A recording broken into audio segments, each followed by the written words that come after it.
Hello, and welcome to Death is My Life. I am your host, Jolene. I'm here to help you find the peace, magic, and meaning in both life and death. Today, we have a special guest, my oldest daughter, Harley.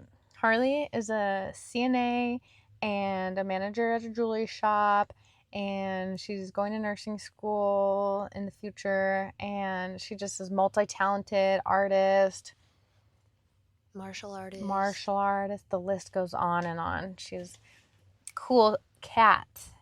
So I wanted to talk to you first about, just whenever you say you're in healthcare, everybody's like, have you ever seen dead body? It's, I don't know why. It's just one of those questions that their mind goes to first. That is not one of the questions that I've ever heard as a healthcare worker. Really? Yes. You've never had that question? I think everyone just assumes that I work in a nursing home with seniors. Oh. Okay, well, so you work in the nursing home with seniors, so you have experienced the death and dying process? Yes, I have been there. Not done that, but I've been there. Sure. So what does it look like when you have a patient who is in the actively dying phase? How do you have to change your caregiving as a CNA? Well, it's a lot less communication. Usually they'll go from being pretty chatty to being just quiet and not responsive, and you kind of just have to figure out what they need when they need something, or sometimes you have to schedule times that they need their water, certain things, just they're really dependent in that stage. And then what about after they die? What does that look like from a CNA standpoint? Do you have to do any care with them? Do you have to support the families? I have not actually done this myself, but I have heard that, I have supported some family members. That is a big thing that I feel like I've done multiple times, whether they have passed or not. But I feel like the main thing is kind of cleaning out their room, and before the family gets there, cleaning out their room, making them look as comfortable as possible, making their room look as housey as possible, as much as their home as possible. If they have an IV or catheter, take that out and just make it look like they're relaxed and resting in their bedroom. Okay. Cool. Do you have anything to add to that? Any emotions related to that?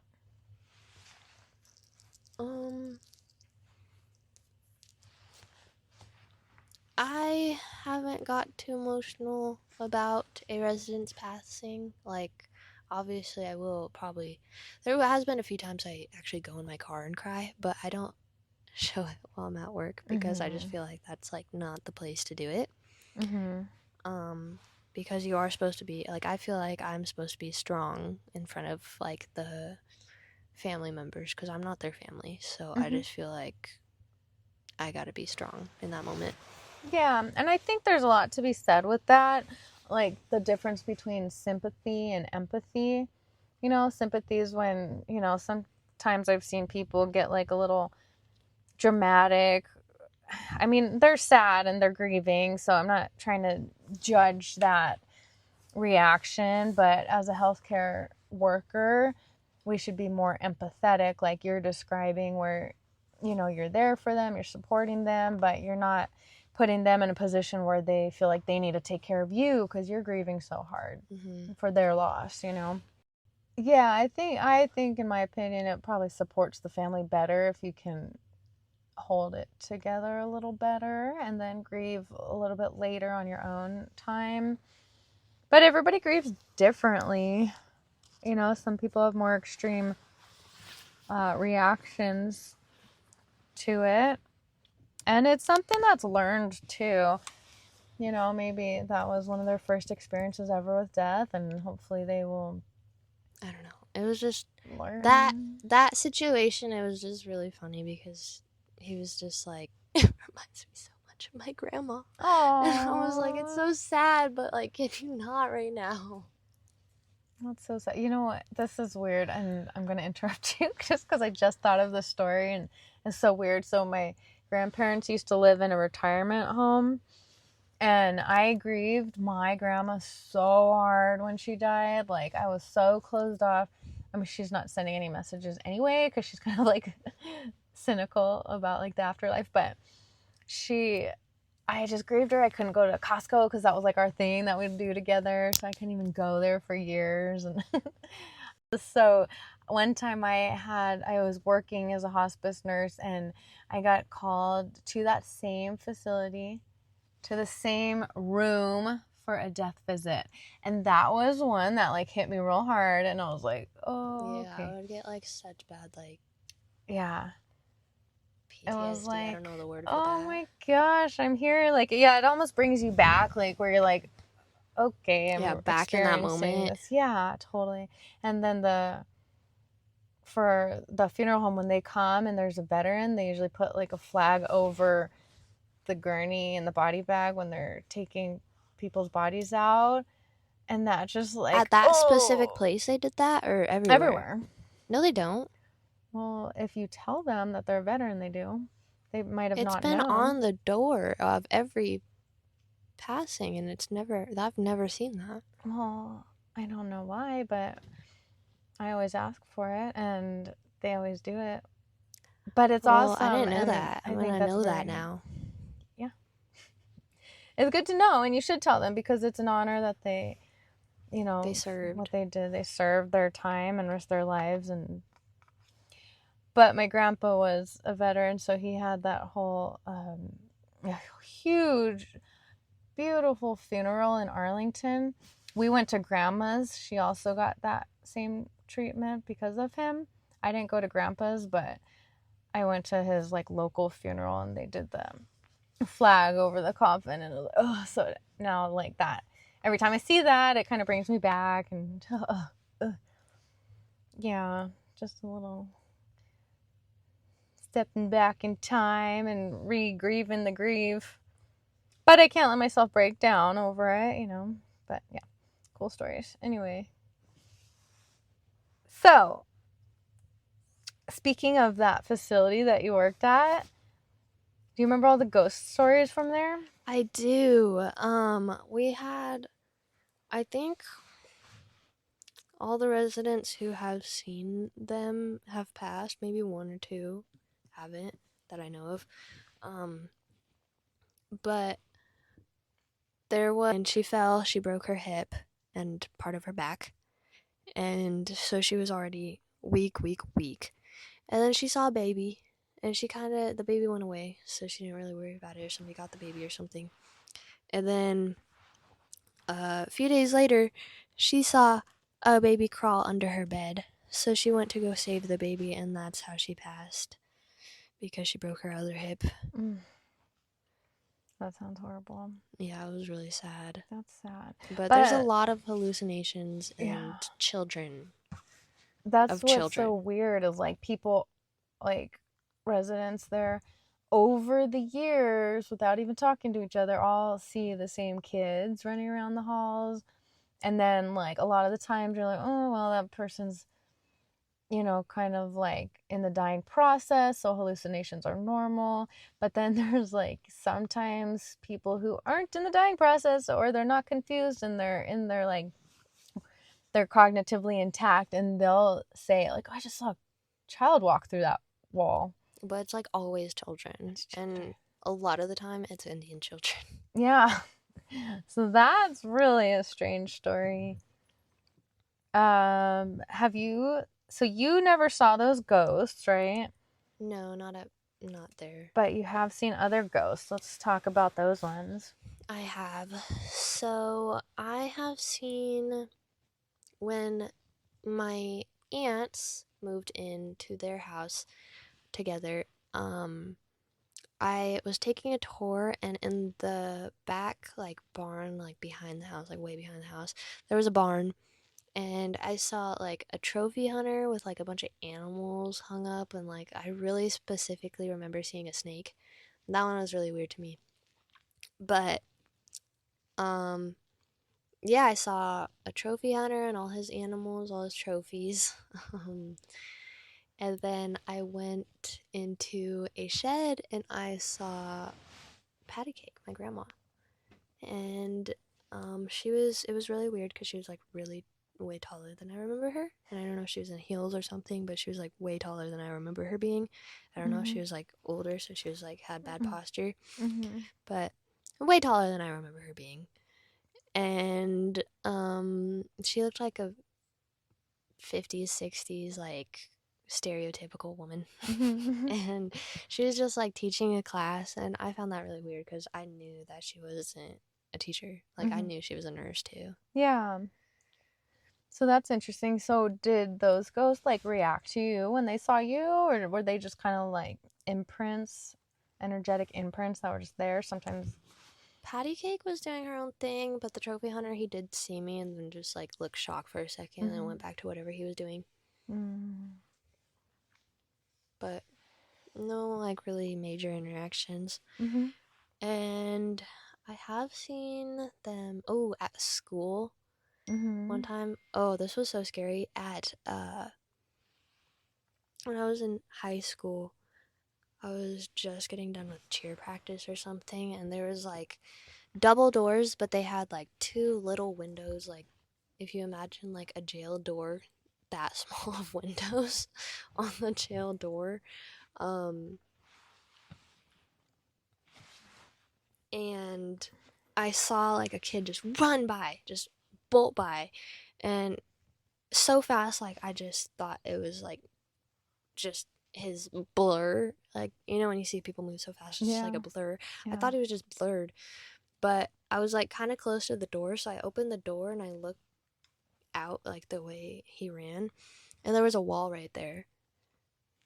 Whoa. And like closed doors, but he definitely ran into the wall part. But it was like so weird. I looked out those windows of the next double doors and he was just not there. Like, nobody was there. It was so weird. That's so weird. Did you get like goosebumps or anything? Were you like freaking out, or were you just No, like, that one was just really weird. I was just like, I just remember being like, ooh, that was weird. And then you said you saw one on the way home one time? Yeah, so I think after, I'm gonna talk about the cemetery first because this does lead into the cemetery. So one time I was just reading this article about this woman who had passed in like the 90s or something, or early 2000s, like before I was even born. So no chance of me being friends with this lady or anything.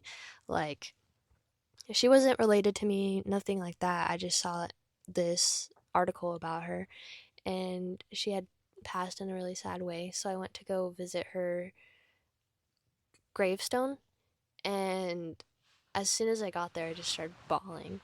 But like, not because I was sad, just because I feel like I could feel like what she was feeling. And do you know the name for that?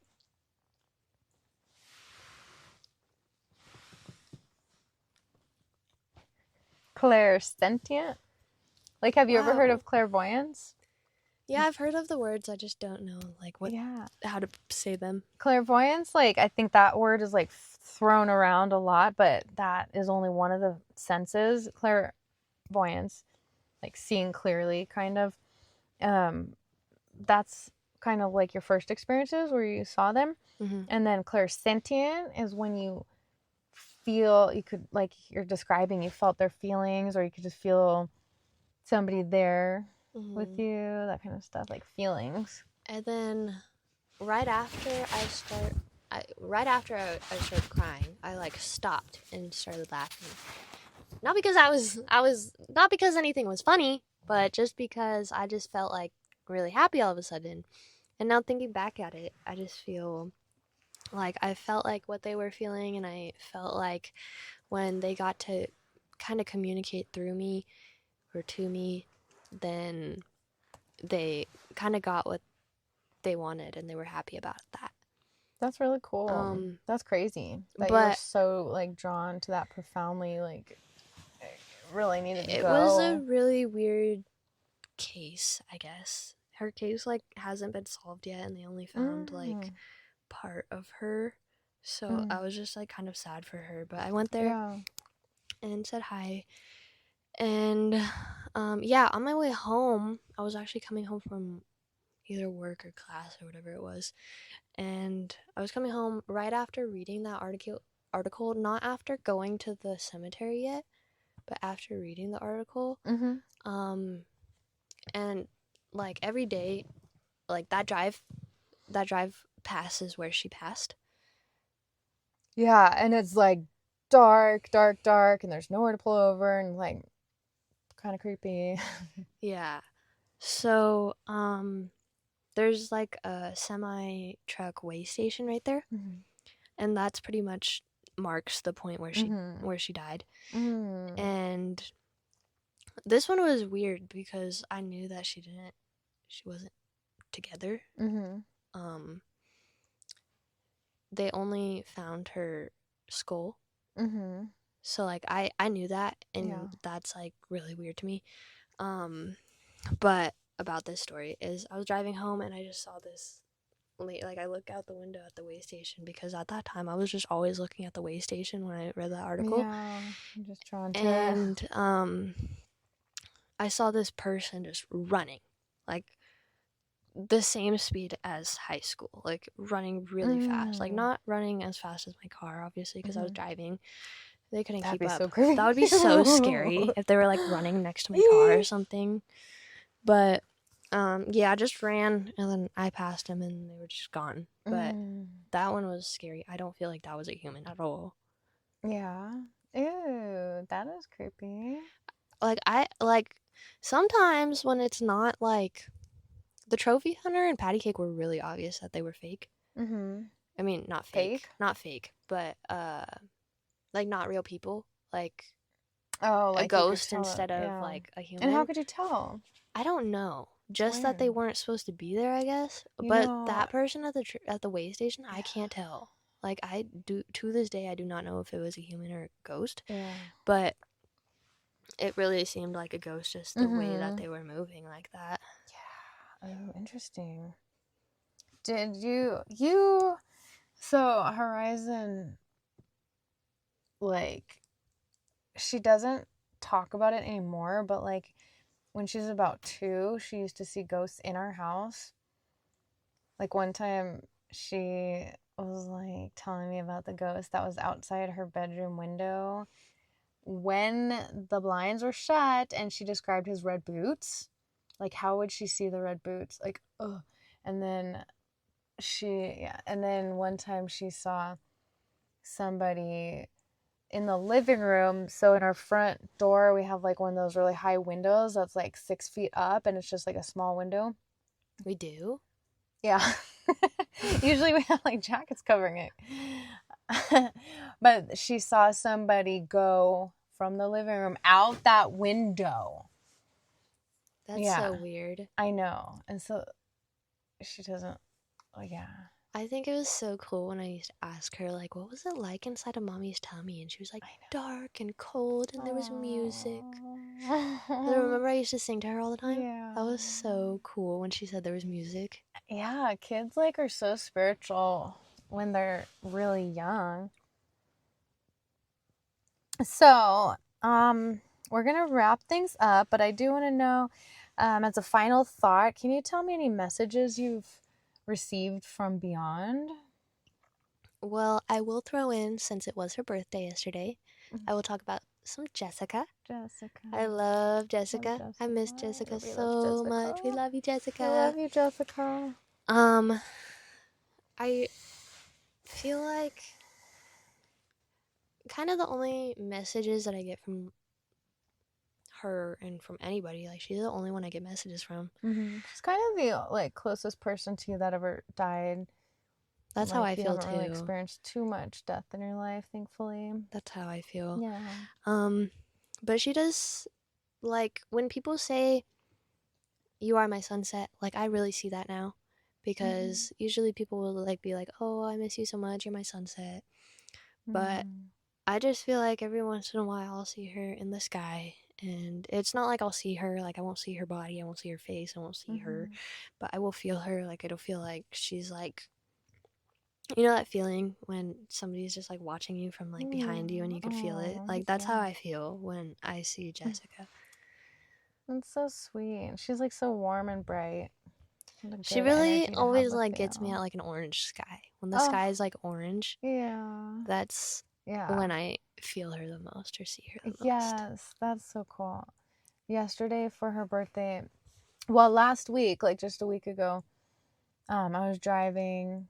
I think I told this on a podcast story, but I was driving and right in front of me, like dead in front of me, there was a huge phone number for whatever the company of the van in front of me was.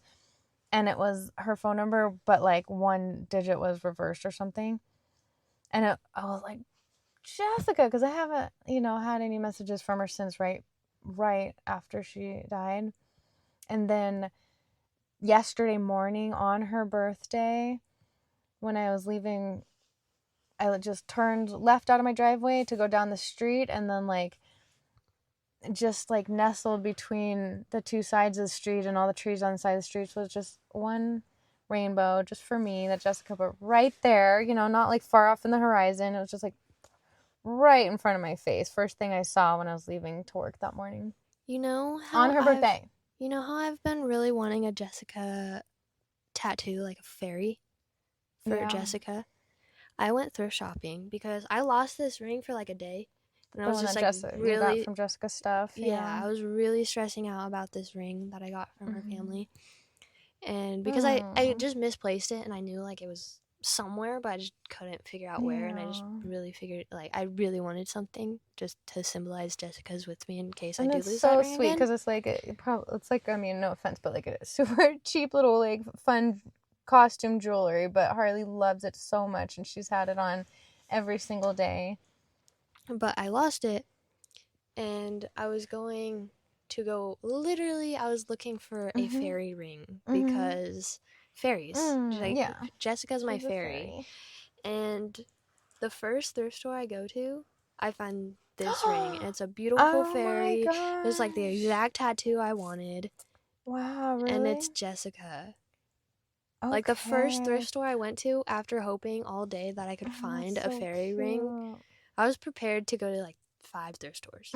You were gonna find one. I was gonna go try to find so like cute. some sort she of ring. Sent that right to you. My first thrift store I went to. We'll post that picture on the Instagram page. Of my rings? Yeah. Okay. All right, my dear. Well, thank you so much for being here with us today. You're welcome. It's been really fun chatting with you. And do you have any final words for the audience? Have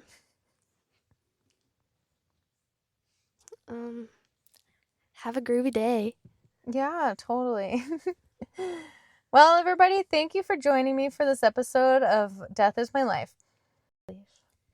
Like and subscribe if you think she should make a TikTok. No, I don't really know how to do TikTok.